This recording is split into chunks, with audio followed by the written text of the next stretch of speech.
কি লোভ হচ্ছে না এরকম খালি পায়ে গ্রাম হেঁটে দেখা? আমারও হয়েছিল, তাই তো আমি চলে গেলাম। আর আপনি?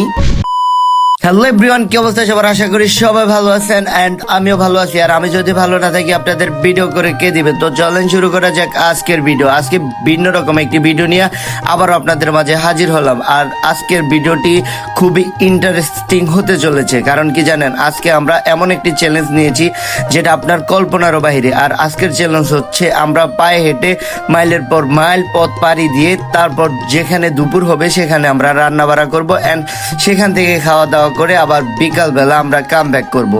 তো যে বাবা সেই কাজের উদ্দেশ্যে আমরা বেরিয়ে পড়লাম। আর বাসা থেকে বেরিয়ে পড়ার সময় হাঁড়ি পাতিল যা লাগে সব কিছু নিয়ে নিলাম। আর আমি চিন্তা করতেছি ওরা যা বলছে তা কি সত্যি করবে নাকি করবে না। এগুলা চিন্তা করতে করতে আমরা দেখলাম যে না, আমরা সব কিছু ঠিকঠাক করতেছি এন্ড আমি পাতিল মাথায় দিয়ে চিন্তা করতেছি যত রোদ পড়বে সমস্যা নাই, আমার কাছে তো ছাতা আছে। ছাতা মানে পাতিল আর পাতিল মানে ছাতা। তো যাওয়ার সময় দেখতে পাচ্ছি এক ছোট ভাই পাখি শিকার করলো এন্ড আমি দেখে চিন্তা ভাবনা করলাম আমি না করলে কেমনে হয়। পরে আমি মারলাম, কিন্তু কথা হচ্ছে কোথায় মারলাম জানেন? ছোট ভাইয়ের পাশাতে। যাই হোক, তারপরে আর কি হেসে খেলে পরে চলে গেলাম কট খাওয়ার জন্য। কট খাওয়ার মানে মুরগি কেনার জন্য চলে গেলাম। আর মুরগি কেনার জন্য কেন চলে গেলাম? আমাদের কাছে তো মনে করেন টাকা পয়সা অতিরিক্ত বেশি থাকার কারণে আমরা গরু গোস্ত কিনতে পারলাম না, তাই মুরগি দিয়ে বিরিয়ানি সারিয়ে দিব। আর তাছাড়া চিন্তা করলাম যে আমাদের এলাকাতে তো এরকম হাঁটার জন্য কোনো প্লেস নাই, তাহলে আমরা কি একটা হেলিকপ্টার নিয়ে প্রথমে কোথাও যাই। তারপরে আর কি হেলিকপ্টার নিয়ে কোথাও চলে আসলাম। কোথাও বলতে কি জানেন, আমাদের এলাকা থেকে বহুত দূরে। পরে চিন্তা ভাবনা করে দেখলাম এখানে যেহেতু ডাব আছে মাইরা দেই, মানে চুরি করি। তারপরে আর কি বন্ধু উঠে বললো গাছে, তারপর চুরি করে ডাব খাইলাম আগে। আর ডাব খাওয়ার জন্য ও কিন্তু উঠতেছে এবং খাই নাই রে ভাই, আপনি তো চুরি বলছি আর মনে করছেন চুরি কইরা লাইছি। আসলে আমরা চুরি করি না, আমরা এমনিতে মানুষের থেকে না বইলা খায়া ফেলি, এই আর কি। তো গুলি খালাস পরে হাঁটাহাঁটি করতেছি আর আমরা চিন্তা করতেছি আজকে আমরা কত দূর যাব আমরা নিজেরাও জানি না। তারপরে খাল বিল নদী নালা যা পাইতেছি সব কিছু পাড়ি দেওয়ার জন্য আমরা সিস্টেম করতেছি। তো যে বাবা সেই কাজ, এখানে একটা নৌকা পেলাম, মানে গ্রামের ভাষাকে যেটাকে নাও বলে বা আপনারা যেটাকে নৌকা বলেন, আমরা সেটাকে উল্টাপাল্টা করে কথা বলতেই পারি, স্বাভাবিক। তারপরে হেলিকপ্টারটাকে চালানোর জন্য আমাকে দেওয়া হয়, কিন্তু আমি তো অতিরিক্ত বেশি চালাই, এই জন্য আর কি আমাকে কেলা ধরিয়ে দেওয়া হয়, কারণ আমাকে বলতেছে তুমি চালানো লাগবে না, কেলা খাও। এখন আর কি করার, আমি খাচ্ছি হচ্ছে কেলা, ওরা খাচ্ছে হচ্ছে কলা। যাই হোক, তারপরে চিন্তা ভাবনা করে দেখলাম আমাকেই এটাকে চালাতে হবে।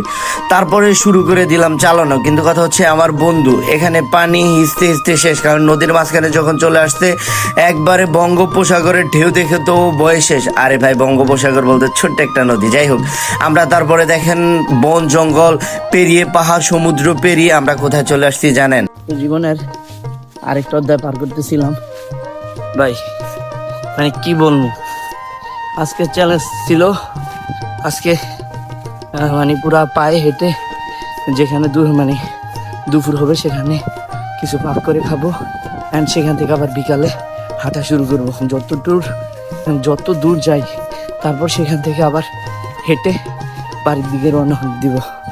তো আমরা আস্তে আস্তে বরিশাল চলে আসছি। তো আমরা এখন হাঁটতেছি। আমরা আসলে কুল কেনার কিছু না পেয়ে কিছু পথ পাই, তারপর পথ পাই না, যেহেতু আমরা একবারে সোজা হাঁটার চেষ্টা করতেছি। আমাদের অবস্থা পুরো জঘন্যকার ধারণ করছে। যাই হোক, এখন আমরা কী করবো আমি নিজেও জানি না। আমি তো আর হাঁটতে পারতেছি না, হয়তো বা আমাকে এখান থেকে কী পারবে আমি জানি না।